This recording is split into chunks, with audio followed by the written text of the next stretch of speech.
Bismillahirrahmanirrahim, my dear students. How are you? I am Shahzad Waheed, and we have already started chapter number 13, that is gaseous exchange, and we have finished respiration in plants, right? Last time, and now we want to discuss respiration in plants. So, to study respiration in plants, let's move to the whiteboard. Yes, my dear students. As usual मैंने आप लोगों के लिए छोटा सा एक flash card means the learning objective ये मैंने लिख रखे हैं यहाँ पे, और आज हम डिस्कस करने वाले हैं respiration in different types of animals like amoeba, then hydra and then the earthworm. I know कि आप लोगों की बुक में अमीबा का जिक्र नहीं है, राइट? लेकिन फिर भी मैंने यहाँ पर अमीबा को डिस्कस करना मुनासिब समझा है. इसके पीछे कुछ रीज़न है. नंबर 1 कि आप लोगों को लेक्चर नंबर 1 का जो इंट्रोडक्शन था उसमें याद होगा हमने ये बात कही थी कि जो मेरे पास हायर एनिमल्स हैं they are in need of water respiratory system, और हमने ये कहा था कि उसकी लॉजिक हम किसी और पर हम डिस्कस करेंगे. तो आज वो मौका आ गया कि हम डिस्कस करें कि आखिर हायर एनिमल्स में रेस्पिरेशन क्यों हो रही है और जो लोअर एनिमल्स में रेस्पिरेशन क्यों नहीं हो रही होती, राइट? तो लुक एट दिस.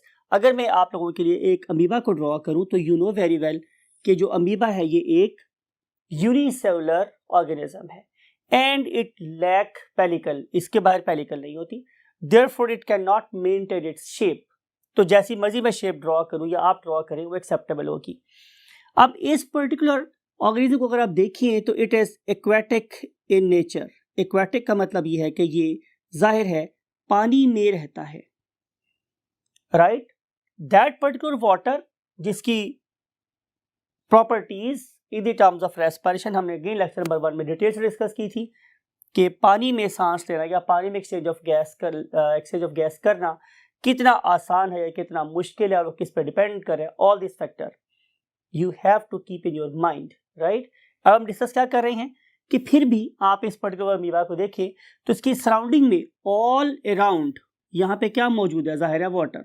हर तरफ आप कहीं जगह पे भी देखें, because it is living in water, तो ये पानी में रह रहा है. Now this particular water it is definitely rich in oxygen as compare to oxygen inside the amoeba. यानी कि अमीबा की बॉडी में O2 का लेवल कम है और आउटसाइड वाटर में O2 का लेवल ज्यादा है, और it is same all around, सब तरफ एक जैसा है. तो किसी भी जगह से किसी भी पॉइंट से ये हाई कॉन्सेंट्रेशन ऑफ O2 से lower concentration of O2 move कर सकती है और इसमें ट्रांसपोर्ट ऑफ गैस किसी भी जगह से हो सकता है. इसके लिए हम टर्म यूज करते हैं GBS. GBS stands for general body surface. तो इसकी पूरी की पूरी जो बॉडी है वो हर जगह से एक्सचेंज ऑफ गैस कर सकती है. और एक बात और, भाई इसकी बॉडी में टोटल सेल हैं कितने? 1. तो कोई ऐसी जगह नहीं है जहां से ये एक्सचेंज ऑफ गैस हिंडर्ड हो या रुकावट से हो रही हो, तो लिहाजा इसको किसी भी किस्म के रेस्पिरेटरी ऑर्गन की जरूरत नहीं है. अब हम इस अगले पॉइंट पर चलते हैं. वो पॉइंट नंबर मेरे पास क्या है? 2, that is the hydra. So let's move to the next 1/3 of the board. Respiration in hydra. Respiration in Hydra. Yes, my dear students, who will let me know what is the phylum of this particular organism? Yes, that's long man, 100% right. Phylum of this particular organism is Coelenterata, right? और आपको याद है कि हम इसे coelenterate क्यों बोलते थे? बिकॉज इसके पास खास किस्म के सेल थे जिन्हें हम लोग नीडोब्लास्ट बोलते थे, राइट? और इन नीडोब्लास्ट से इवेंचुअली हमारे पास क्या बन गए थे? निमेटोसिस्ट्स, राइट? और हम बेसिकली एंड नंबर 2 पॉइंट, वो जो दूसरा पॉइंट है मेरे पास वो क्या है कि इन ऑर्गेनिज्म की बॉडी की 2 लेयर्स होती. Their body consists of just 2 layers, right? Number 1 is outer layer. ये आप चैप्टर नंबर 10 याद करें अपना, जिसमें हमने ये फाइलम पढ़ा था। और जो second layer is the inner one, this is a very simple organism जिसकी सिर्फ और सिर्फ 2 लेयर्स हैं। याद रखिए, मैंने बार बार फोकस कर रहा हूं, इसकी जस्ट 2 लेयर्स है। इसकी जो आउटर लेयर है that is called as ectoderm. यूरोडर्मेटोलॉजिस्ट क्या होता है, जो स्किन के एलिमेंट्स को ट्रीट करता है। तो डर्म का मतलब होता है स्टूडेंट स्किन या लेयर, तो एक्टो का मतलब होता है आउटर।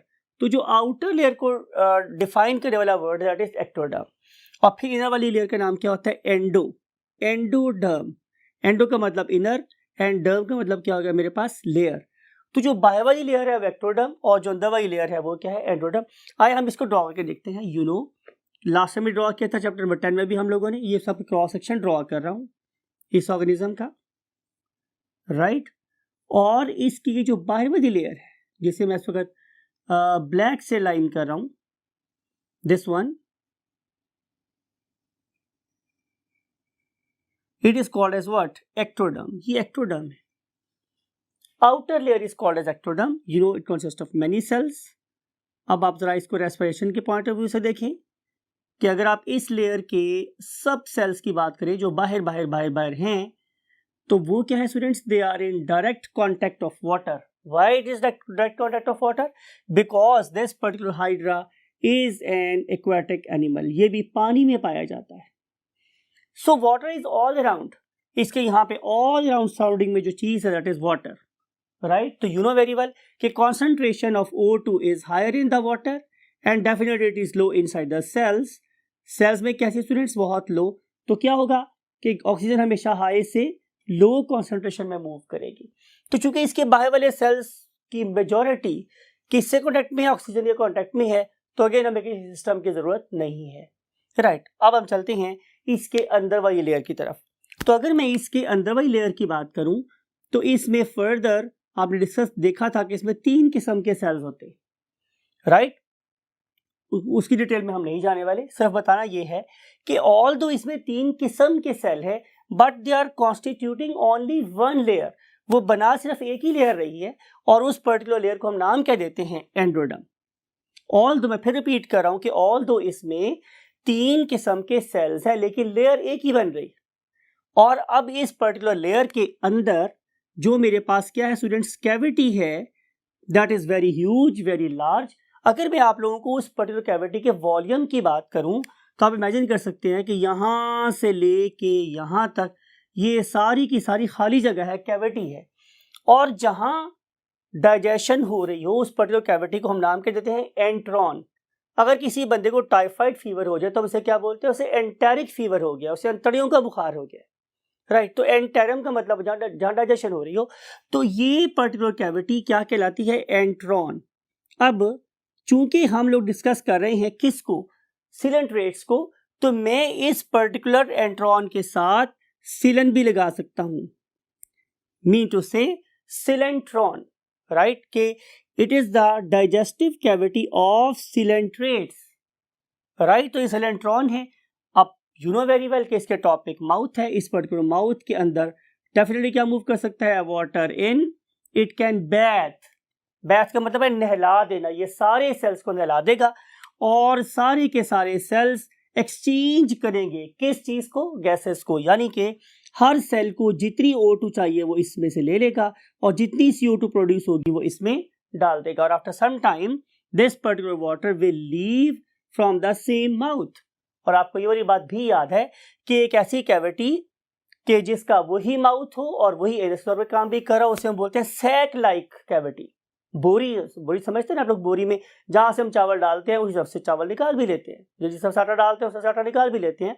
तो सैक की तरह की इसकी बॉडी है, वही उसका माउथ है, वही उसका एनस है। वहीं से वाटर एंटर होगा और फिर बॉडी में घूमने के बाद उसी पर्टिकुलर वे से बाहर निकल जाएगा। लेकिन इस जर्नी के दौरान में इसकी कैविटी का हर एक सेल क्या ले लेगा, ऑक्सीजन, और क्या रिलीज कर देगा, जाहिर है CO2। आप लोगों की सहूलत के लिए यहाँ पे हम लोग CO2 लिख भी देते हैं ताकि आपको पता चले कि यहाँ CO2 बाहर जा रही है और ऑक्सीजन यहाँ पे लिख देते हैं, ऑक्सीजन अंदर आ रही है, राइट। सो हमें ये पता चल रहा है कि बाहर वाली लेयर के तो सारे सेल हमेशा वाटर में कांटेक्ट में रहते हैं और अंदर वाले सेल बार बार इन करंट वाटर से अपने ऑक्सीजन डिमांड को पूरा करते रहते हैं और CO2 को उसमें डाल के निकालते रहते हैं। तो चूंकि हर cell almost direct water contact में है, तो therefore there is no need of any sort of what specialised respiratory system. अब आपको बात समझ आएगी कि हमने इसी चैप्टर के पहले लेक्चर में ये क्यों बोला था कि हायर ऑर्गेनिज्म के अंदर पाया जाता है प्रॉपर रेस्पिरेटरी सिस्टम, लेकिन लोअर एनिमल्स के अंदर कोई रेस्पिरेटरी सिस्टम नहीं है। उसकी रीजन जरूरत ही नहीं, because every cell is in direct contact of what oxygen and every cell can get rid of CO2 direct to the aqueous medium, right. तो ये है हमारे पास कुछ बातें रिगार्डिंग रेस्पिरेशन इन हाइड्रा। और कैविटी के नाम पर याद रखना है सिलेंट्रॉन, या खाली एंट्रॉन भी कर दे तो भी बात ठीक है, राइट। अब हम मूव करते हैं towards the next you can से topic, and next topic is respiration in earthworm. लेकिन अर्थवर्म की बॉडी में भी स्पेशल किस्म का रेस्पिरेटरी सिस्टम नहीं है। लेकिन अपनी बात को हमारे गौर से सुनना माय डियर स्टूडेंट्स, लेकिन एक बात आपने बहुत कॉन्सेंट्रेट करके सुननी है कि अगर आप नंबर ऑफ सेल्स को कंपेयर करें तो हाइड्रा में नंबर ऑफ सेल्स बहुत कम है as compare to number of cells in the earthworm, right. और ये वाला ऑर्गेनिज्म एक्वेटिक भी नहीं है, राइट। तो फिर इतनी ज्यादा सेल्स की ऑक्सीजन डिमांड पूरी करने के लिए स्पेशलाइज्ड स्ट्रक्चर ना होने के बावजूद इफेक्टिव रेस्पिरेशन क्यों हो रही है? क्या उसके पास कोई ऐसी सरफेस है जो रेस्पिरेशन में उसकी बहुत ज्यादा हेल्प कर सकती है? तो हमें जानना पड़ेगा कि वो कौन सरफेस है और उसके अंदर कौन कौन से ऐसे प्रॉपर्टीज या फीचर हैं जो उसको गैसेस एक्सचेंज के काबिल बना रही है। So first of all we have to see the properties of respiratory surfaces. फिर देखेंगे कि क्या ऐसी कोई खूबी अर्थवर्म में कहीं मिलती है, तो जाहिर है वही क्या बन जाएगा, organ of respiration. So let's move to the properties of respiratory surfaces. Properties of respiratory surface. अब तो पहली बात आपको यह समझानी है स्टूडेंट्स कि what is meant by a respiratory surface. तो कॉमन सेंस, एक ऐसी सरफेस जो ऑक्सीजन को क्या कर सकती हो, एब्जॉर्ब कर सकती हो, और जो CO2 को एफिशिएंटली इफेक्टिवली रिमूव करवा सकती हो,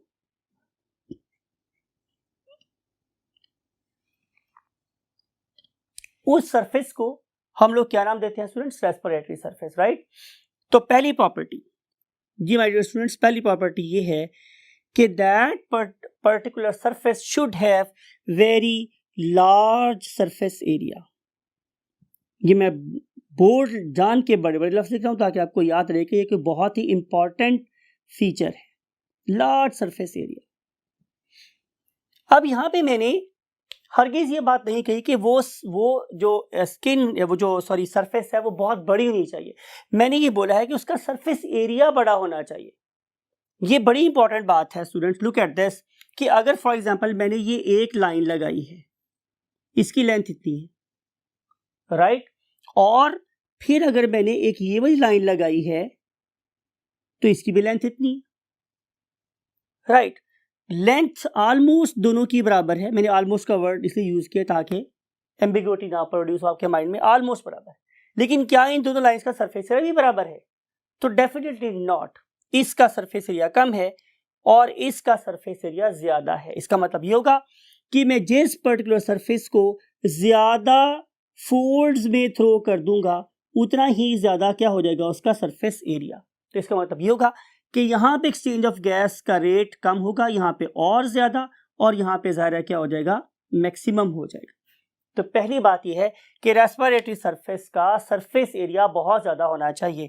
फॉर एग्जाम्पल कि अगर आप लोग अपनी बॉडी की बात करें तो आपकी थोरेसिक कैविटी में, आपकी चेस्ट कैविटी में बहुत छोटे छोटे लंग्स हैं as compare to your body, लेकिन उनका जो सरफेस एरिया है that is more than sufficient to supply more than sufficient oxygen to your every body cell, right। तो इंपॉर्टेंस किसकी है, सरफेस एरिया की, राइट। उसके बाद हम चल रहे हैं नंबर टू स्टूडेंट्स, ये है कि there should be a very thin what epithelium. इस पर्टिकुलर सरफेस के ऊपर एक बहुत ही पतली सी एपिथेलियम होनी चाहिए, राइट। अगर एपिथेलियम बहुत थिक हो जाएगी तो ज़ाहिर है rate of exchange of gases क्या हो जाएगा, स्लो होगा।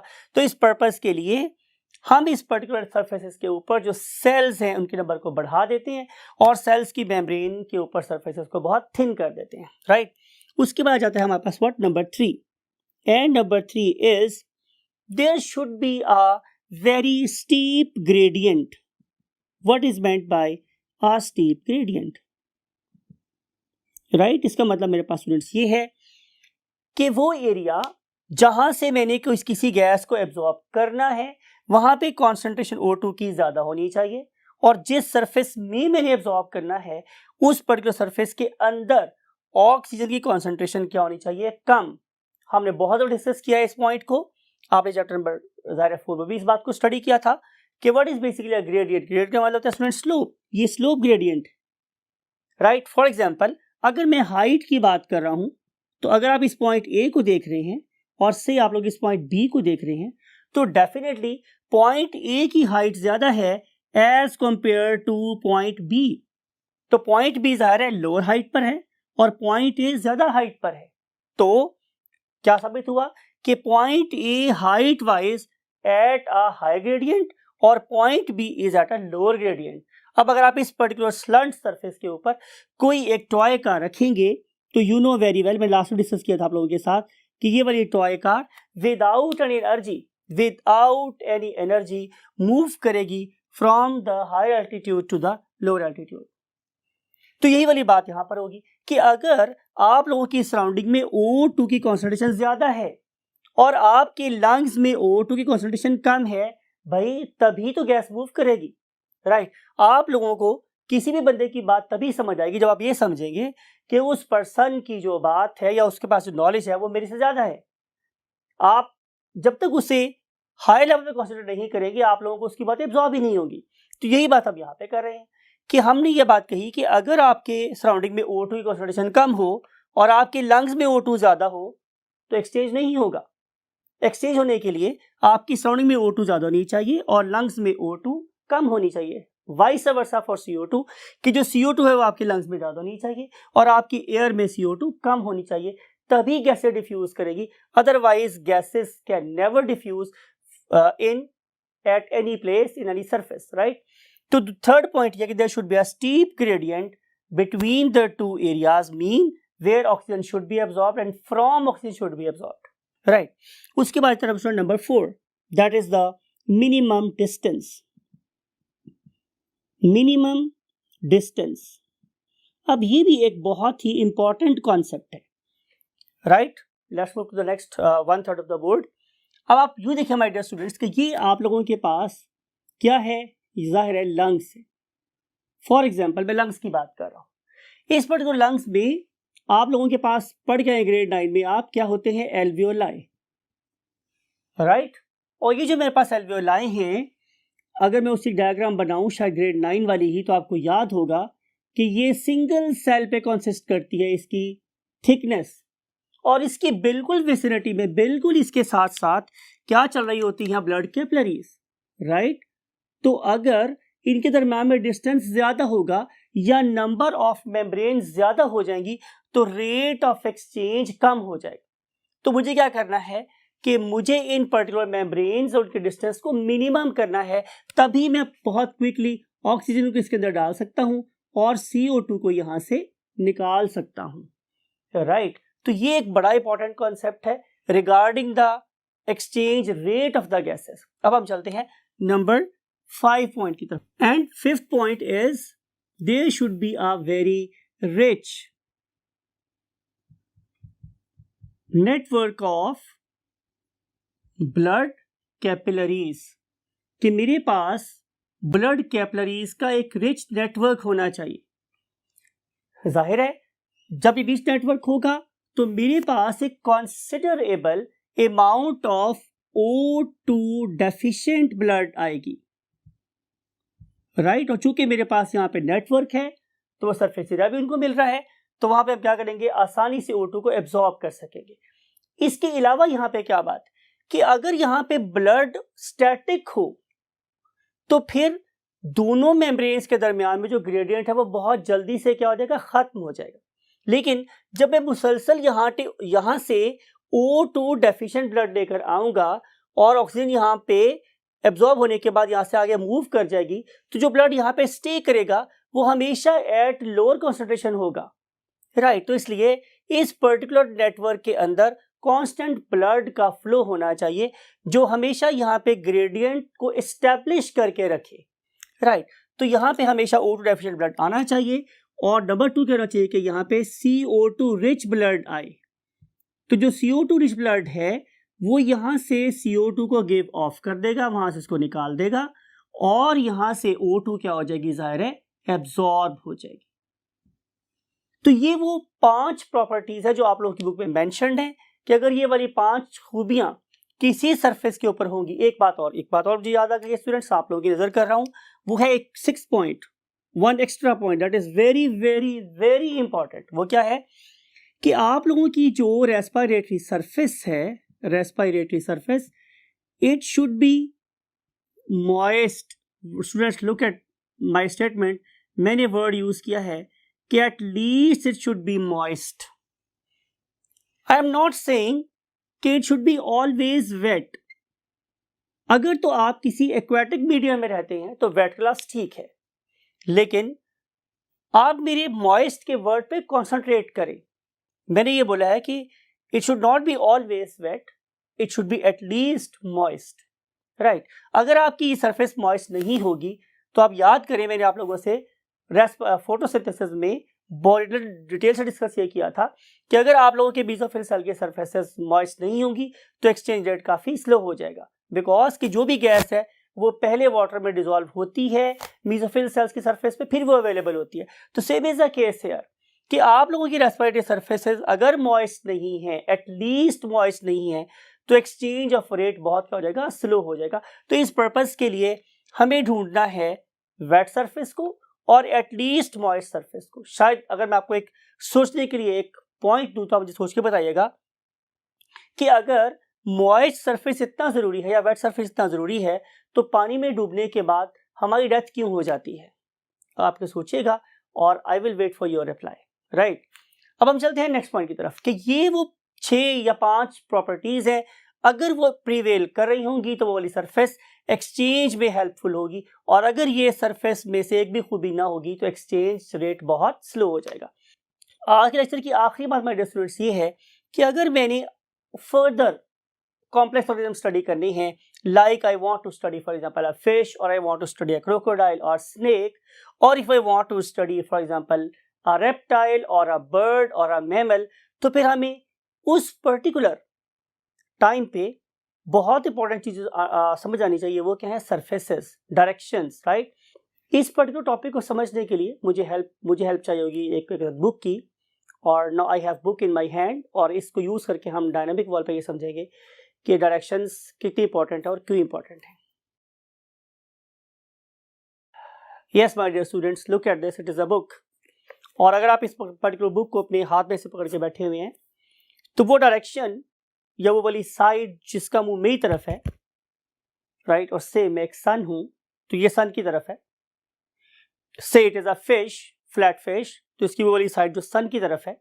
से इट इज अ लीफ, तो लीफ की वो वाली साइड जो डायरेक्टेड टुवर्ड्स सनलाइट और सन है, that is always darker. Look at my hand, ये डार्क है। तो वो वाली साइड जो सन की तरफ होती है, जो यूजुअली डार्क होती है, that is called as the dorsal side. Tip दे रहा हूं आप लोगों को, डी से डॉर्सल, डी से डार्क, राइट। तो आप दुनिया में ऑर्गेनिज्म को स्टडी करेंगे, एनिमल्स को, प्लांट्स को, इवन प्लांट के लीव्स की सरफेस को स्टडी करेंगे, तो यू विल फाइंड कि वो वाली surface that is directed towards sun is usually dark, right. खासतौर पर आप मर्दों के हाथों को देखिए तो क्या होगा, ये यूजुअली डार्क होगा, राइट। और अगर मैं इसके ऑपोजिट साइड को देखूं, इस वाली साइड को जो इसकी बैक साइड है, तो that will be called as what, ventral. अब वैसे तो आई नो आप बड़े पढ़े लिखे बच्चे, आपको पता है कि W से वाइट होता है, मगर मेरा वाइट V से होगा। V for ventral, V for white, D for dorsal, D for dark, V for ventral, V for white. Understand मैं आपसे क्या कहना चाह रहा हूं? सो बात ये हो रही है कि जो साइड लाइट इन कलर है वो वेंट्रल, और जो dark in side that is dorsal, right. अगर मैं आप लोगों से किसी वक्त ये वाली बात करूंगा कि look at the dorsal view of the fish, तो इसका मतलब है कि हम उस पर्टिकुलर फिश को ऐसे दिखाएं। अगर मैं आपसे ये बात करूं कि look at the ventral side of the fish, तो ज़रा मैं इसकी बात करूंगा। Got the point. अब हम बात करें एक और डायरेक्शन जिसे हम बोलते हैं एंटीरियर। एंटीरियर का मतलब स्टूडेंट्स आगे वाली, यानी कि जिस ऑर्गेनिज्म चलना शुरू करेगा उसकी जो साइड आगे होगी जिससे उसकी movement start, that is called as anterior. मिसाल के तौर जब मैं मूव कर रहा हूं तो मैं इस सबको मूव करूंगा, राइट? तो उस टाइम पे मेरी ये वाली साइड क्या कहलाएगी? Anterior, right? और इसके ऑपोजिट मींस पीछे वाली साइड क्या कहलाएगी? पोस्टीरियर। अगर मैं इस बुक के रेफरेंस से बात कर रहा हूं तो जाहिर है ये जिस साइड पे नंबर लिखे होते हैं, बुक का नंबर लिखा होता है ऊपर वाली साइड, दैट इज एंटीरियर, और जिस पे फुटर लगा हुआ होता है that is called as what? Posterior. ठीक है, जिस पे हेडर लगा होता है, किसी भी डॉक्यूमेंट के ऊपर हेडर लगा हो दैट इज एंटीरियर, जिस पे फुटर लगा हो दैट इज अ पोस्टीरियर। अब जब मैंने आपको दिखाना था डॉर्सल व्यू तो मैंने ये यूज किया, जब मैंने यूज किया था वेंट्रल वर्ड तो मैंने ये वाली साइड यूज की, राइट? अब व्यूज बड़े इंपॉर्टेंट है to understand the exact anatomy of the organisms. तो ये क्या, say it is a flat fish, तो ये कौन सी साइड हुई? डॉर्सल। ये कौन सी साइड हुई? वेंट्रल। और ये कौन सी साइड हुई? एंटीरियर। और ये क्या हुई? पोस्टीरियर। अब भी एक वर्ड आपकी बुक के बार हम पढ़ेंगे, वो वर्ड क्या है? लेटरल। अब लेटरल का मतलब क्या होता है? साइड वाला व्यू। ये साइड वाला view, this is again, look at this very carefully, ये डॉर्सल, ये वाला वेंट्रल, और ये जो साइड वाला व्यू है it is called as what? Lateral. तो ये तीन व्यूज हैं। अब इसको हम स्टडी कर रहे हैं किसमें? डिफरेंट किस्म के ऑर्गेनिज्म है। For example look at this इंसान, डायनामिक वॉल में देखिए आप, ये आप इस इंसान को देख रहे हैं। तो लाइक मी, जो इसकी ये आगे वाली साइड है that is towards the nose, it is anterior, और जिस तरफ हमारा बैक है that is called as posterior. और अब आप में से कौन मुझे बताएगा कि मेरी डॉर्सल साइड कौन सी है और मेरी वेंट्रल साइड कौन सी? राइट। अगर लेटरल की बात की जाए तो जब मैं ऐसे खड़ा हूं तो जाहिर है आपको मेरा साइड व्यू नजर आ रहा है, तो ये मेरी लेटरल साइड होगी, right? This is my interior, this is my posterior and this is lateral. Try to find my dorsal side and ventral side, right? अब आप फॉर एग्जाम्पल आप इस फिश को देख रहे हैं, तो फिश का वो वाली साइड जो ऊपर की तरफ है वो क्या है? डॉर्सल, और जो नीचे वाली साइड पे दैट इज वेंट्रल, और जिसकी टेल वाली साइड है वो पोस्टीरियर, जो इसका माउथ वाली side that is anterior, right? तो ये साइड्स हमें फिश की नजर आ रही है। Now look at this tetrapod, it may be a dog और it may be a lion, it may be a giraffe, it may be an elephant, कुछ भी हो सकता है। अब इसकी डॉर्सल साइड कौन सी है? जिस तरफ उसकी ट्रंक है, जिस तरफ उसकी वर्टिबल कॉलम है, ऊपर वाली साइड, और जो उसकी टबे वाली साइड है नीचे की तरफ, that is of course is ventral side. और जिस तरफ ये मूव कर रहा है means towards the mouth, it is anterior, और टेल पोस्टीरियर, राइट? अब इसकी डॉर्सल साइड कहाँ होगी? जाहिर जिस तरफ उसकी वर्टिबल कॉलम है, ऊपर वाली side, you are right. Now what is lateral side? अब इस पर्टिकुलर एनिमल को अगर मैं ऐसे रोटेट कर दूं तो अब आपको इसका साइड व्यू नजर आ रहा है, तो जाहिर है जो साइड व्यू है ये क्या कहलाएगा? लेटरल। सो ये तमाम की तमाम डायरेक्शंस बहुत इंपॉर्टेंट है। अगर आपको ये बात समझ आ गई है कि किसी ऑर्गेनिज्म की डॉर्सल साइड कौन सी है, वेंट्रल साइड कौन सी है, एंटीरियर कौन सी है, पोस्टीरियर कौन सी है, और लेटरल कौन सी है, तभी आप बेटर तरीके से किसी ऑर्गन की अपनी बॉडी में एग्जैक्ट लोकेशन को एक्सप्लेन कर सकते हैं। Then you may have a better picture of the location of that particular organ in the body of the organism or even in your body. So keep this direction in your mind, and we will have a flyer in the next lecture with this particular terminology: dorsally, ventrally, laterally, anteriorly, posteriorly. Till that time, take very good care of your. Assalamu alaikum, my dear students. I am Shahzad Waheed, and you know very well, I am teaching you from the platform of Punjab Group of Colleges. And you know this fact that we have started chapter number 13 and we have finished respiration in plants and then respiration in hydra. And now we want to move on to the next topic, and next topic is respiration in earthworm, right? और earthworm में respiration कैसे हो रही है? Let's move to the whiteboard.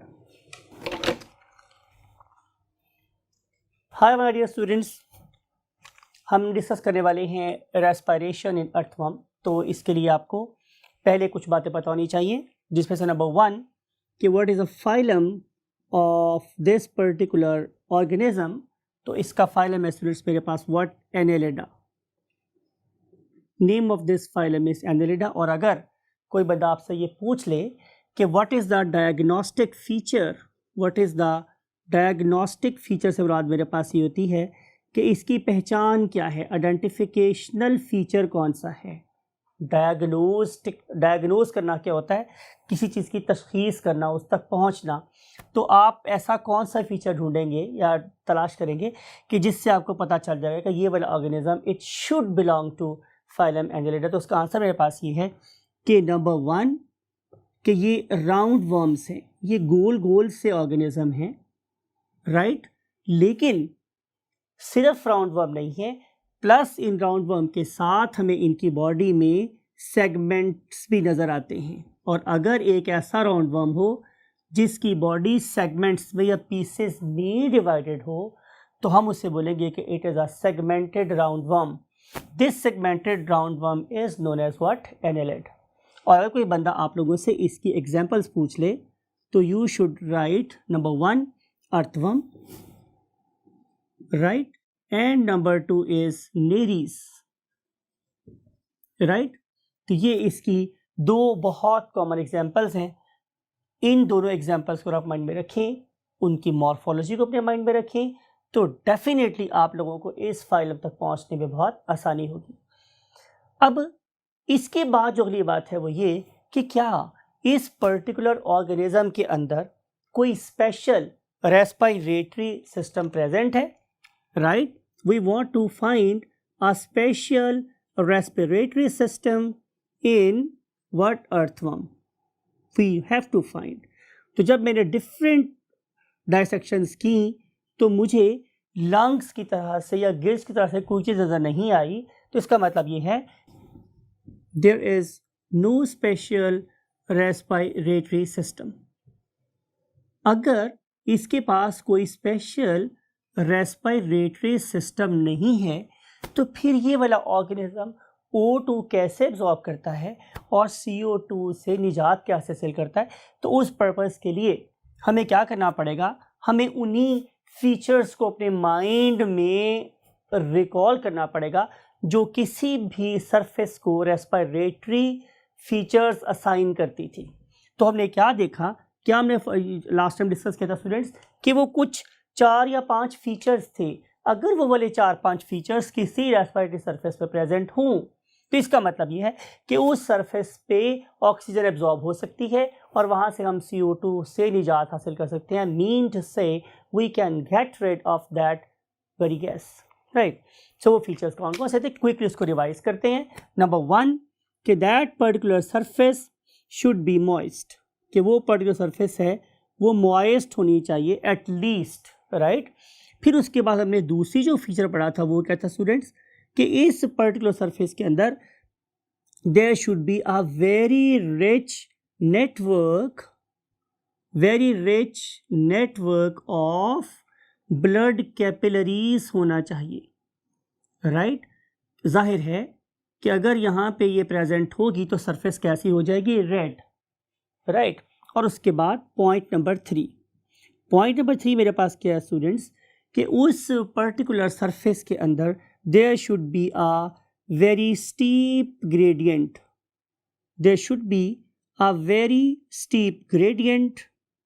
For what, gases.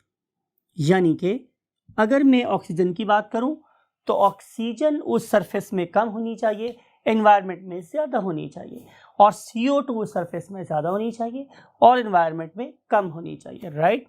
और उसके बाद number 4 बात करते हैं माय डियर स्टूडेंट्स कि इस पर्टिकुलर सरफेस को there should be what, a very thin what, epithelium. अगर यहाँ पे एपिथेलियम है तो वो बहुत थिन हो, और अगर उसके ऊपर क्यूटिकल है तो वो क्यूटिकल पोरस और थिन होनी चाहिए। और फिर 5th बात हमारे पास क्या थी students, there should be a very minimum distance for this particular gas to travel for what, effective exchange। तो ये 5 फीचर्स अब मुझे ढूंढने हैं कि ये मुझे अर्थवर्म की बॉडी में कहाँ नज़र आते हैं। तो आइए ऐसा करते हैं कि हम अर्थवर्म के लिए एक डायग्राम ड्रॉ करके देखते हैं कि वो क्या हो सकता है। रिमेंबर माय डियर स्टूडेंट्स के हम इसी पर्टिकुलर डायग्राम को, इसी पर्टिकुलर फैक्ट को एक खूबसूरत इमेज से भी समझेंगे, लेकिन उसके लिए पहले हमें खुद डायग्राम ड्रॉ कर लेनी चाहिए। तो look at this my dear students कि हम इस पर्टिकुलर अर्थवर्म की बॉडी को सेगमेंटेड शो करने के लिए क्या करेंगे, ऐसे ऐसे ड्रॉ करेंगे। Definitely I am not going to draw the full earthworm, मैं तो सिर्फ उसका एक छोटा सा एक पीस ड्रॉ करूंगा, समथिंग लाइक इट। और यू नो वेरी वेल कि ये जो अर्थवर्म है ये एक ट्रिप्लोब्लास्टिक ऑर्गेनिज्म है, इसके अंदर 3 लेयर्स होती हैं। ये जो लेयर मैंने ड्रॉ किया है students is very fine, it is very thin, so definitely it is what, epithelium, you know it is very fine. फिर उसके बाद मैंने डेलिबरेटली इस पर्टिकुलर स्किन को क्या ड्रॉ किया है, रेड, ये रेड स्किन। इसको मैंने क्यों से शो किया है, क्योंकि मुझे नज़र आ रहा है कि इसकी स्किन के अंदर बहुत ही ज़्यादा क्या है, ब्लड है, राइट। तो ब्लड इसके ऑल अराउंड, ज़रा सेक्शन नज़र आ रहा है तो आपको 2 पॉइंट नज़र आएगा, but blood is present in its skin at every place, right. अब आपने बात को ज़रा गौर से सुनना है। इस पर्टिकुलर ऑर्गेनिज्म के अंदर एक क्या प्रेजेंट है, fluid, and that very fluid is lying in this very cavity around its digestive tract। इसकी digestive tract के बाहर, यानी कि अगर मैं इसकी digestive tract यहाँ बनाऊं तो वो digestive tract कहीं यहाँ सेंटर में एग्जिस्ट कर रही है, समथिंग लाइक इट। मैं बहुत रफ डायग्राम बना रहा हूँ, just I want to inculcate the concept in your mind. और इस पर्टिकुलर डाइजेस्टिव ट्रैक के बाहर और स्किन के नीचे यहाँ पे मुझे एक फ्लूइड नज़र आता है, एंड दैट वेरी फ्लूइड, जिसे मैं यहाँ डॉट से शो कर रहा हूँ, that very fluid is called as what, coelomic fluid. क्या कहते हैं स्टूडेंट्स हम लोग इसे, coelomic fluid. This very fluid is known as coelomic fluid. मैंने यहाँ पे इस पर्टिकुलर फ्लूइड पे इतना कॉन्सेंट्रेट क्यों किया है, बिकॉज कि यही तो वो फ्लूइड है जो आहिस्ता आहिस्ता इस पर्टिकुलर स्किन के अंदर पाई जाने वाली ट्यूब्स में से, लुक एट दिस, कि मैंने क्या किया है कि मैंने डिफरेंट जगहों से इस पर्टिकुलर स्किन को क्या कर दिया है, कट लगा दिए, राइट। और इन पर्टिकुलर कट्स के दरमियान में लुक एट दिस कि मैं होल स्पैनिंग आर पार गुजरने वाली ट्यूब्स को शो कर रहा हूँ। लुक एट दिस, ये ट्यूब्स हैं, और ये जो पर्टिकुलर ट्यूब्स हैं स्टूडेंट्स, यही वो चैनल्स हैं, यही वो रास्ते हैं कि जिसके अंदर से सिलोमिक फ्लूइड आहिस्ता आहिस्ता, क्या मैंने वर्ड यूज़ किया है, ऊज आउट। मैंने क्या वर्ड यूज़ किया स्टूडेंट्स, ऊज। जब मैं वर्ड यूज़ करता हूँ ऊज, तो इसका मतलब है रिसना। रिसना का मतलब ये नहीं है कि वहाँ पे फ्लडिंग हो रही है, इसका मतलब ये है कि पानी आहिस्ता आहिस्ता आहिस्ता आहिस्ता बहुत जेंटली उस पाइप में से बाहर रिस रहा है, जिसके अंदर मैंने शैतानी करके एक छलकी सी क्या कर दी है, कॉमन पिन चुभा दी। अगर मैं किसी भी पानी देने वाले पाइप के ऊपर हल्का सा छोटा सा प्रिक कर दूं, उसके ऊपर पिन लगा दूं, तो डेफिनेटली उसमें छोटा सा होल क्रिएट हो जाएगा, और जब मैं उस पर्टिकुलर पाइप के आगे हाथ रख लूँगा तो उस पर्टिकुलर पाइप में से ज़ाहिर है फ्लो बढ़ भी जाएगा। लेकिन अगर नॉर्मल फ्लो चल रहा है तो उस पर्टिकुलर फाइन सी ट्यूब में से पानी आहिस्ता आहिस्ता उस पर्टिकुलर पाइप की सरफेस के ऊपर ही चिपका रहेगा, गीला करता रहेगा। यही वाला काम यहाँ पे हो रहा है कि इस पर्टिकुलर ट्यूब के अंदर से सिलोमिक फ्लूइड यहाँ बाहर रिश्ता रहता है, और इस पर्टिकुलर सरफेस को एक बहुत इम्पॉर्टेंट प्रॉपर्टी असाइन करता है। वो क्या थी, प्रॉपर्टी नंबर 1, दैट इज कि its surface should be moist. तो इसकी सरफेस के मॉइस्ट होने के पीछे इसकी अपनी किसका हाथ है, सेक्रीशन का हाथ है। It is not gaining this particular secretion from the environment, rather it is supplying this particular moisture from its inside, because कि इस पर्टिकुलर सिलोमिक कैविटी को देखा जाए तो इसके अंदर सेक्रेटरी मेम्ब्रेन्स हैं। वो सेक्रेटरी मेम्ब्रेन्स इस पर्टिकुलर सेक्रेटरी फ्लूइड को सेक्रेट करती रहती हैं, और ये वाला सेक्रेटरी फ्लूइड फिर आहिस्ता आहिस्ता इन माइक्रोस्कोपिक ट्यूब्यूल्स में से ऊज आउट होकर सरफेस होकर करता रहता है, मॉइस्ट करता रहता है, राइट। प्लस आपको ये वाली बात भी अंडरस्टैंड करनी है कि इस पर्टिकुलर ऑर्गेनिज्म की टॉप मीन्स ऊपर वाली साइड पे एक ब्लड वेसल है, उसे हम बोलते हैं डॉर्सल ब्लड वेसल, उसे हम क्या नाम देते हैं स्टूडेंट्स? ले, मैं इसी को नाम लिखा हूँ यहाँ पे इसके लिए, it is called as dorsal blood vessel, dorsal blood vessel. Similarly एक मेरे पास ब्लड वेसल नीचे वाली साइड पे है। आपको पता चला कि मैंने आप लोगों के साथ कल बहुत डिटेल से डायमेंशंस को, डायरेक्शंस को क्यों जिक्र किया। ऊपर वाली तरफ मैंने बोला था कि किसी ऑर्गेनिज्म की जो ऊपर वाली साइड होती है उसे हम क्या बोलते हैं? डॉर्सल। तो चूंकि मैंने यहाँ पे एक हमेशा जिक्र किया है एक डॉर्सल ब्लड वेसल का, तो अगर मेरे माइंड में ये पिक्चर नहीं है कि ये डॉर्सल लफ्ज किस अगले इस्तेमाल हो रहा है, तो I can not perceive it at all. So to have a better picture in your mind, to have a better perception, you must have what? The idea what is meant by dorsal, what is meant by you can say ventral, what is meant by anterior, what is meant by posterior, and then what is meant by ventral. So एक blood vessel मेरे dorsal side पर है, उसका नाम क्या है? Dorsal blood vessel. Similarly एक blood vessel यहाँ नीचे भी प्रेजेंट है, और इस पर्टिकुलर ब्लड वेसल को हम नाम कह देते हैं वेंट्रल ब्लड वेसल। ये नीचे वाली साइड पर होती है। ये वो मेजर ब्लड वेसल्स हैं, ये वो मेजर ब्लड वेसल्स हैं कि जो रेमिफाई होती हैं, मीन ब्रांचेस प्रोड्यूस करती हैं। ये वाली branches not only anterior side पे, नॉट ओनली अंदर वाली साइड पे होती हैं, बल्कि ये वाली ब्रांचेस इस पर्टिकुलर ऑर्गेनिज्म की स्किन में भी होती हैं, यानी कि ये टॉप सरफेस के ऊपर जा रही होती है, राइट। और यही वो एक सेकेंड रिक्वायरमेंट थी जो हमें चाहिए थी कि there should be a very rich what? Network of blood capillaries. तो वो भी यहाँ पे पूरा हो गया हमारे पास।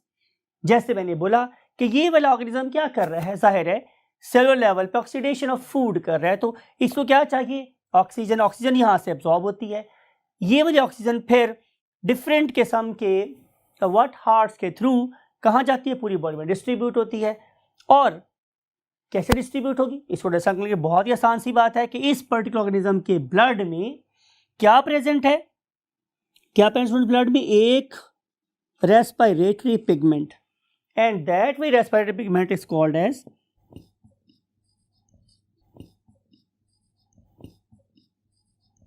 हीमोग्लोबिन।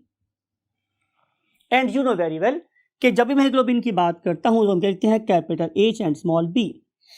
एंड आप लोग ये भी पढ़ के हैं ग्रेड 9 से कि जब भी मैं HB को O2 के साथ ऐड करवाता हूं तो मेरे पास क्या बन जाता है? HB loose bond O2। ये जो मैंने मद डाल दिया यहाँ पे, इसका मतलब है कि लूज बॉन्ड है। इट इज अ डिसोसिएटेबल, टूट जाने वाला बॉन्ड है, जो डिपेंड किस पे करता है? कॉन्सेंट्रेशन पे, राइट। तो जब मेरे पास कॉन्सेंट्रेशन ऑक्सीजन की ज्यादा होगी तो ये वाला बॉन्ड एस्टैब्लिश हो जाएगा, तो क्या बनेगी? Oxy haemoglobin. क्या बनेगी स्टूडेंट्स मेरे पास? Oxy haemoglobin. अब आप मुझे सोच के बताएं जरा कि किस वक्त कॉन्सेंट्रेशन ऑक्सीजन की ज्यादा है? तो surely at the level of skin. तो वो वाली ब्लड कैपिलरीज जो स्किन के बहुत ज़्यादा करीब हैं, समथिंग लाइक इट और समथिंग लाइक इट और समथिंग लाइक इट, वहाँ पे जाहिर है partial pressure of oxygen is high, तो ये वाला रिएक्शन जाहिर है कहाँ हो रहा है? मेरी स्किन में। और अगर मेरी स्किन हीमोग्लोबिन को ऑक्सी हीमोग्लोबिन बनाने में इन्वॉल्व हो रही हो तो मैं इस किस्म की रेस्पिरेशन को क्या बोलता हूँ? Cutaneous respiration. When ever I से क्यूटेनियस, तो इसका मतलब ये है कि आई am talking about skin, right. अब ये वाली ऑक्सी हीमोग्लोबिन कहाँ चली जाएगी? जाहिर ब्लड में डिजॉल्व हो जाएगी, और ब्लड में डिजॉल्व होने के बाद ये जाएगी कहाँ? ऑर्गन्स के पास। याद रखिए हमारी बात ये है कि यहाँ पे network of capillaries is not that much extensive, और नंबर 2 कि जो ब्लड है वो हर सेल के पास नहीं जा रहा, लिहाजा इसका मतलब ये होगा कि यहाँ पे जो रोल ऑफ डिफ्यूजन है from one cell to other cell and to other cell and to next cell, it is even more important than organism like us, right. तो इस ऑर्गन से ये फिर सेल टू सेल डिफ्यूज होगी, लिहाजा यहाँ पे जो रेट ऑफ जो प्रोसेस ऑफ डिफ्यूजन है, it is perhaps the most important role to play. फिर उसके बाद स्टूडेंट्स क्या होगा कि जब ये वाली ऑक्सी हीमोग्लोबिन हमारे सेल्स के पास जाएगी तो यू नो वेरी वेल कि हमारे सेल्स में PP ऑफ O2 भी पार्शियल प्रेशर ऑफ ऑक्सीजन कम हो जाएगा। जो ही पार्शियल प्रेशर ऑफ ऑक्सीजन कम होगा तो ये वाला डिसोसिएट बॉन्ड ब्रेक हो जाएगा। जो ही ये वाला बॉन्ड ब्रेक हो जाएगा, मैं अक्सर एक वर्ड बोलता हूँ आप लोगों के, टूट गई तरह करके, तो ये वाला बॉन्ड फौरी तौर पे क्या करेगा, टूट जाएगा। जो ही ये बॉन्ड टूटेगा तो हीमोग्लोबिन अब फारिग हो जाएगी and this particular oxygen will go to the cell, ये सेल के पास चली जाएगी। अब सेल्स क्या करेंगे कि सेल्स इस पर्टिकुलर CO2 को यूज करेंगे और यूज करने के बाद उसको ग्लाइकोलाइसिस और क्रेब्स साइकिल के थ्रू गुजार के किस में कन्वर्ट कर देंगे, CO2 में। अब ये वाली CO2 किससे कंबाइन हो जाएगी, जाहिर है HB के साथ।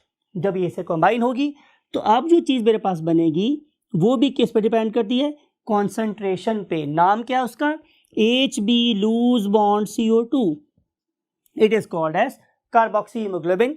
और ये वाली कार्बोक्सी हीमोग्लोबिन फिर दोबारा कहाँ आएगी, इसकी स्किन के पास। So skin is the most important organ for the respiration in case of the earthworm. So this is all about what, the respiration in earthworm. Now look at this image.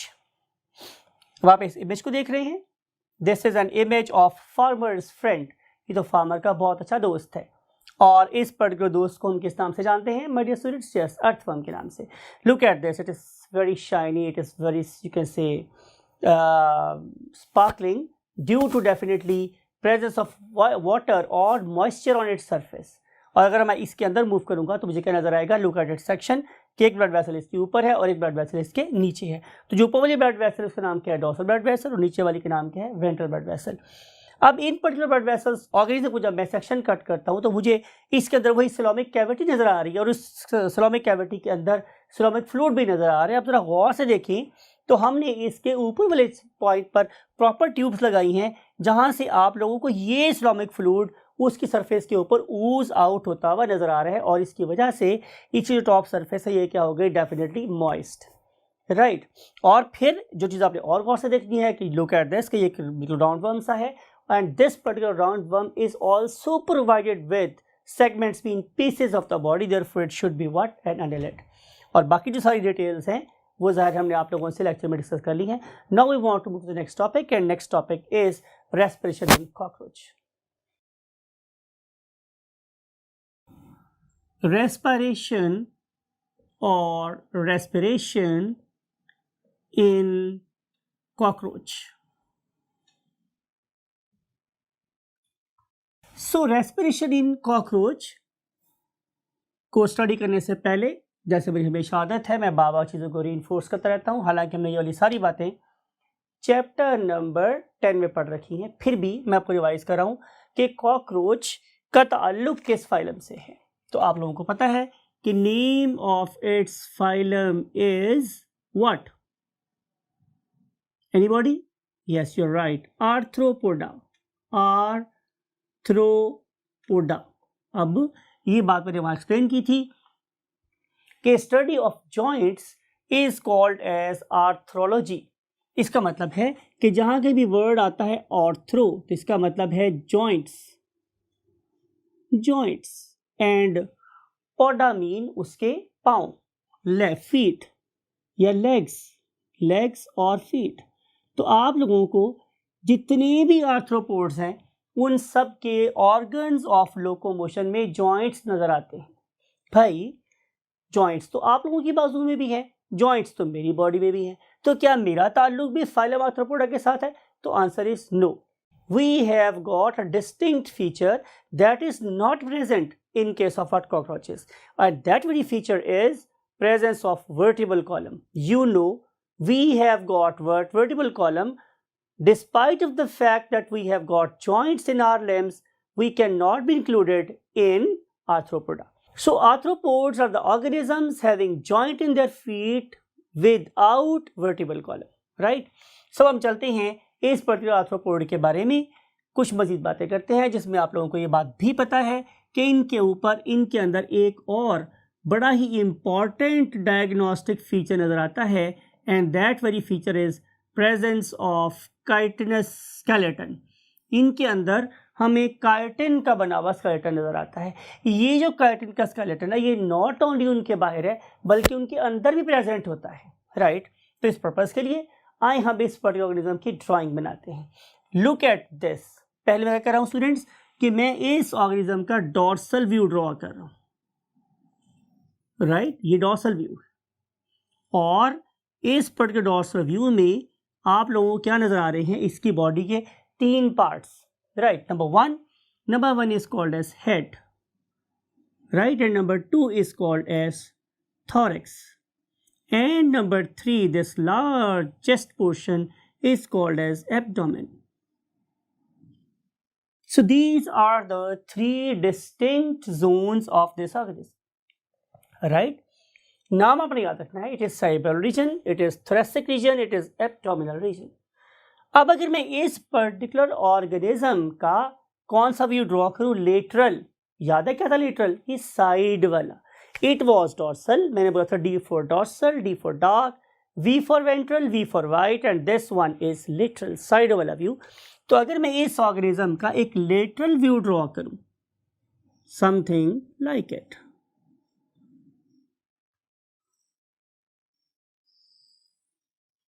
This is a lateral. और अगर आप इस lateral view में देखें तो basically lateral view में आप लोगों को 2 प्लेट्स आपस में जुड़ी हुई नजर आ रही, राइट। 2 प्लेट्स जुड़ी हुई नजर आ रही हैं। जाहिर है एक वो वाली प्लेट है जिसे फॉर एग्जांपल कि मैं अब रेड से ड्रॉ कर रहा हूं तो डॉर्सल व्यू में ये मुझे ऊपर नजर आएंगी। तो ये डॉर्सल साइड की प्लेट्स, इन डॉर्सल साइड की प्लेट्स को अगर मैं यहां ड्रॉ करूं सेम कलर से तो वो ये ऊपर वाली प्लेट्स हैं,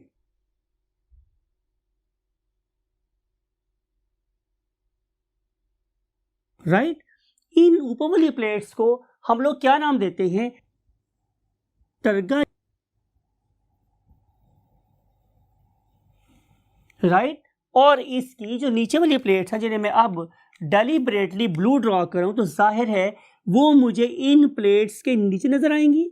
तो उन पर्टिकुलर प्लेट्स को मैंने इस व्यू में डॉटेड लाइन से शो किया है कि वो मुझे उसके पीछे नजर आ रही, इसके नीचे और पीछे नजर आ रही हैं प्लेट्स। वो वाली डायग्राम लेटरल व्यू में मुझे कुछ ऐसी नजर आएंगी, something like it,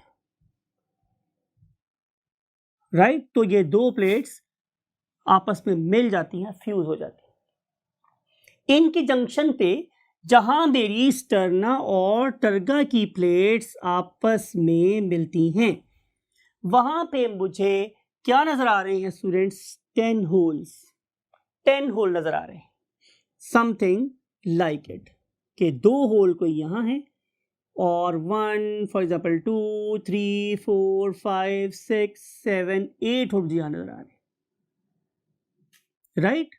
in particular holes का अपना एक नाम है, किस नाम से पुकारूं, क्या नाम है तुम्हारा, तो इनका नाम मेरे पास क्या है स्टूडेंट्स, कि वो वाले होल्स जो इन 2 प्लेट्स में पाए जाते हैं उन्हें हम नाम देते हैं स्पाइरिकल्स, राइट, स्पाइरिकल्स, स्पाइरिकल्स। और ये जो मेरे पास स्पाइरिकल्स हैं इनकी पोजिशनल नेम्स हैं। For example this interior pair, ये जो आगे वाला 2 हैं इन्हें हम नाम देते हैं thoracic spiracles, thoracic spiracles.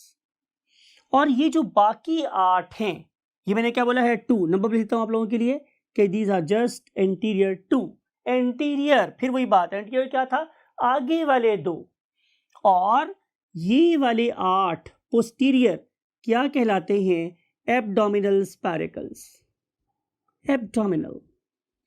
8 pairs are abdominal spiracles and 2 pairs are what, thoracic spiracles। याद रखना है कि ये वाला नोमेनक्लेचर किस पे बात कर रहा है, एनाटॉमिकल नोमेनक्लेचर है, पोजिशनल नोमेनक्लेचर है, it is not physiological what name, it is not functional name, it is just anatomical name जो स्ट्रक्चर के लिहाज से।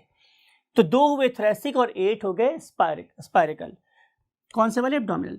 लुक एट दिस, अगर मैं यहां ड्रॉ करूंगा तो 2 मुझे यहां नजर आएंगे और 1 2 3 4 5 6 7 8 मुझे यहां नजर आएंगे। 2 मुझे यहाँ नजर आएंगे और 1 2 3 4 5 6 7 8 मुझे यहाँ नजर आएंगे। तो 8 are basically abdominal and 2 are thoracic spiracles, right. अब हम बात करेंगे इसके फंक्शनल नेम। ये वाले माय डियर स्टूडेंट्स जो एंटीरियर 4 है, ये आगे वाले 4, मैं बात किसी कर रहा हूं आगे वाले 4 की, दे आर मेंट और designed to absorb oxygen rich gas. ये ऑक्सीजन रिच गैस को एब्सॉर्ब करने में इस्तेमाल होंगे। तो वो वाले स्पाइरेकल्स ऑक्सीजन रिच गैस को एब्सॉर्ब करने में इस्तेमाल हो रहे हैं, उन्हें हम लोग नाम देते हैं what, inhalant spiracles. Inhalant spiracles means ये हमेशा गैस को इनहेल करने के काम आएंगे। अगली बात ये है कि जो पीछे वाले क्या है 6, ये posterior 6, they will be used to get rid of what, CO2। ये CO2 को बाहर निकालने के काम आएंगे। एंड यू नो उन्हें हम लोग एक्सहेलेंट और हम उसे क्या बोलते हैं, एक्सपायरेशनल व्हाट स्पाइरेकल्स। तो ये हो गया उनका कौन सा नाम, फिजियोलॉजिकल नाम। ये गैस को बाहर निकालने में इस्तेमाल होते हैं और ये वाले गैस को अंदर लेने में इस्तेमाल होते हैं। लेकिन सवाल ये है कि आखिर गैस यहाँ से अंदर ही क्यों आती है और यहाँ से गैस बाहर ही क्यों जाती है। और अगली बात ये देखेंगे कि आखिर गैस अंदर बाहर मूव कैसे कर सकती है। तो उसके लिए आप लोगों को सहारा देना पड़ेगा इस पर्टिकुलर डायग्राम का दोबारा से। अब मेरा फोकस प्लेट्स पे नहीं है, लिहाजा मैं इन पर्टिकुलर प्लेट्स को फॉर द टाइम बिग यहाँ से क्या कर देता हूँ, रिमूव कर देता हूँ। No you know very well कि ये मेरे पास ऊपर की प्लेट्स थी और ये मेरे पास नीचे की प्लेट्स थी। अब फिर इंपॉर्टेंस आती है उसी किसकी, जो लेक्चर की, जो मैंने कल आपको डायनामिक वॉल पे दिया था कि यहाँ से यहाँ तक ऊपर से नीचे की तरफ यहाँ समथिंग लाइक इट, जहाँ मेरे पास डिफरेंट पॉइंट्स पे क्या लगे हुए, मसल्स लगे हुए हैं। इन्हें मैं बोलता हूँ डॉर्सोवेंट्रल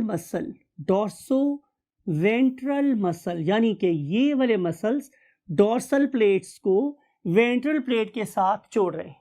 and you know very well when these muscles will contract, तो उसके रिजल्ट में ये वाले सारे का सारा चैम्बर नीचे मूव करेगा। And when these muscles will relax, तो रिलैक्स करने से these two plates they will move apart, एक दूसरे से दूर जाएंगी। और आपको ये वाली बात भी पता है कि जब ये एक्सपैंड करेगी तो it will suck the air, और जब ये कंप्रेस करेगी तो will force the air outside. इसका मतलब ये होगा कि जब ये वाले मसल्स रिलैक्स करेंगे तो एंटीरियर 4 ओपन हो जाएंगे, और जब ये वाले मसल्स कॉन्ट्रैक्ट करेंगे तो फिर पोस्टीरियर 6 ओपन हो जाएंगे। राइट माय डियर स्टूडेंट्स, तो ये पहले तो आप इसे अंडरस्टैंड करें कि कैसे ये वाले 4 ओपन होते हैं और कब ये वाले 6 ओपन होते हैं। अब ये वाली बात भी माइंड में रखनी है कि आखिर यहाँ से हमेशा गैस अंदर ही क्यों आ सकती है और यहाँ से हमेशा गैस बाहर क्यों जा सकती है। तो इसका आंसर ये है कि अल्लाह बोले जाते हैं इन स्पाइरेकल्स के ऊपर यूनिडायरेक्शनल वेल्व्स लगा दिए। मीन टू से कि ये वाले वेल्व हमेशा अंदर को खुलेंगे और ये वाले वेल्व्स हमेशा बाहर को खुलेंगे। राइट, तो जब हमारे ये वाले dorsoventral abdominal muscles when they will relax, जब वो रिलैक्स करेंगे तो हमेशा इन पर्टिकुलर वेल्व्स के अंदर सक्शन फोर्स डेवलप होगी, ये वाले वेल्व्स ओपन हो जाएंगे। राइट, और इन पे क्या पड़ेगी फोर्स, तो ये बंद हो जाएंगे। ऑन द अदर हैंड जब यही वाले मसल्स क्या करेंगे स्टूडेंट्स, कॉन्ट्रैक्ट करेंगे, तो at the time of its contraction ये वाले मसल्स के वेल्व क्या होंगे, बंद हो जाएंगे, और इन वाले स्पाइरेकल्स के वेल्व्स क्या हो जाएंगे, ओपन हो जाएंगे। सो इस टाइम पे इनहेलेशन होगी और इस टाइम पे एक्सहेलेशन होगी। अब चलते हैं इसी आगे वाली बात पर। अब अगर मैं इस पर्टिकुलर, किसकी बात होती है, कॉकरोच साहिबा की बात हो रही है, अगर मैं इनके अंदर देखूं किसको, रेस्पिरेटरी सिस्टम को, तो मैं ये देखूंगा कि इन पर्टिकुलर होल्स के साथ अंदर दो बड़ी बड़ी pneumatic ducts attached. Whenever I use the word pneumatic, it means they are pertaining to air. उसका ताल्लुक air से है. I am going to use the word pneumatic. Pneumatic. It means pertaining to air. तो pneumatic channels present है, यहां पर भी present है और डेफिनेटली यहां पर भी प्रेजेंट है, right? They are connected to what? Spiracle.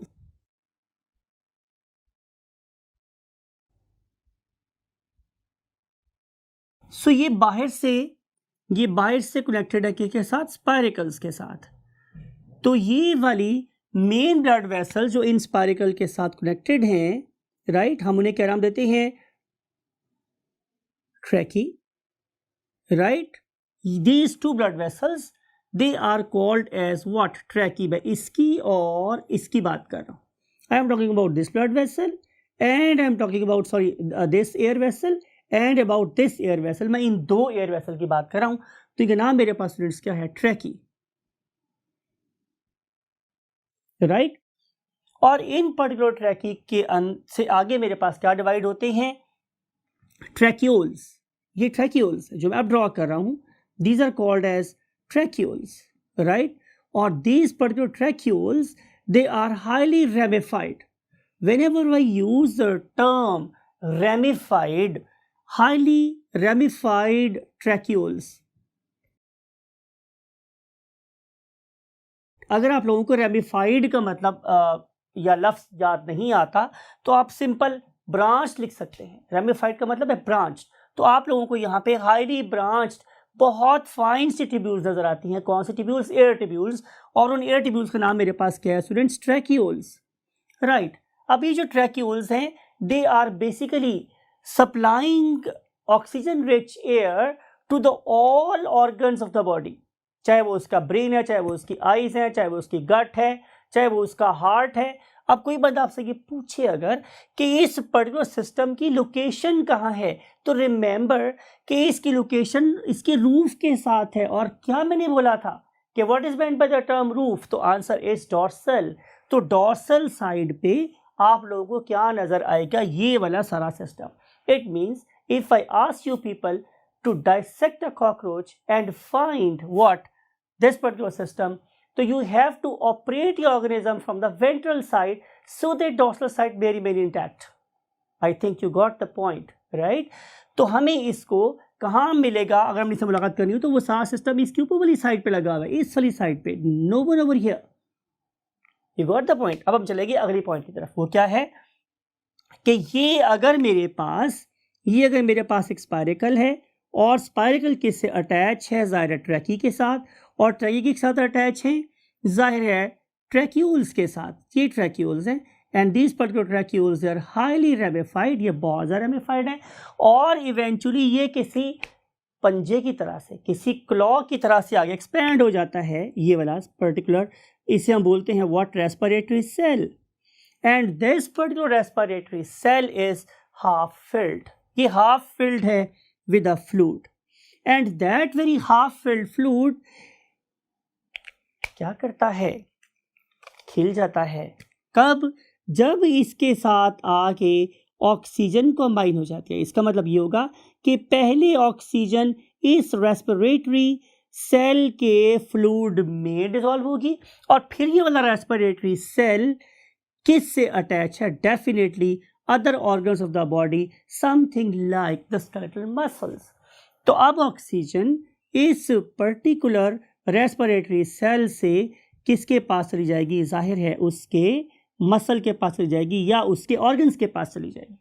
अब रिवर्स प्रोसेस होगा कि जब ये वाला ऑर्गन क्या प्रोड्यूस करेगा? दोबारा लिखते हैं, रेड कब हुआ मेरे पास कि जब इसके अंदर आके यहाँ से O2 डिजॉल्व हुई। जब O2 डिजॉल्व हुई तो क्या हो गया? ये रेड, और ऑक्सीजन यहाँ से इसको मिल गई, मीन टिश्यू को मिल गई।